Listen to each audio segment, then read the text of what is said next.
位小朋友大家好啊，歡迎嚟到 Casper 媽媽嘅 channel。我哋咧今日會認識時鐘，學下咧點樣睇時間喎。準備好未啊，小朋友？我哋而家開始啦。好，小朋友咧見到呢一個咧圓形嘅咧就係時鐘，時鐘 clock。時鐘咧有兩個好基本嘅概念喎。第一個咧就係小時 hour， 同埋分鐘 minute。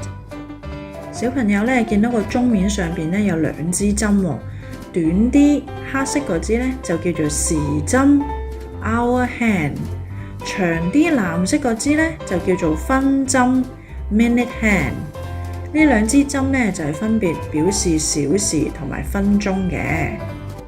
我哋仔細睇一睇鐘面，總共有12個數字喎。小朋友，我哋一齊數一數啊！1、2、3、4、5、6、7、8、9、10、11、12。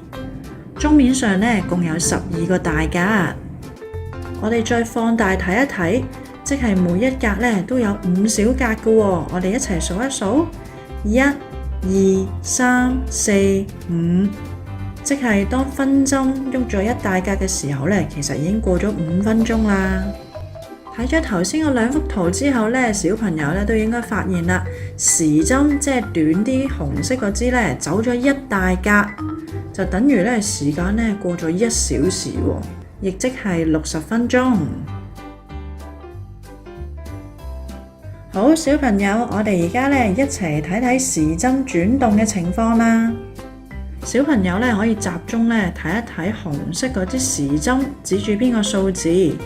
而家時針咧指住12喎，而分針亦都係指住12。呢一個咧就係12時正 12 o'clock。時針指向1時正 1 o'clock。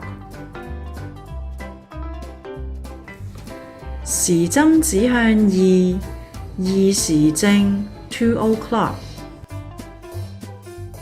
時針指向3時正 3 o'clock。時針指向4時正 4 o'clock。時針指向5時正 5 o'clock。時針指向6時正 6 o'clock。時針指向7時正 7 o'clock。時針指向8時正 8 o'clock。時針指向9時正 9 o'clock。時針指向10時正 10 o'clock。時鐘指向11時正 11 o'clock。時針指向12時正 12 o'clock。各位小朋友真係做得非常之好啊！等 Casper 媽媽俾個手指公你先 ，Very good。咁我哋下條片再見啦，拜拜。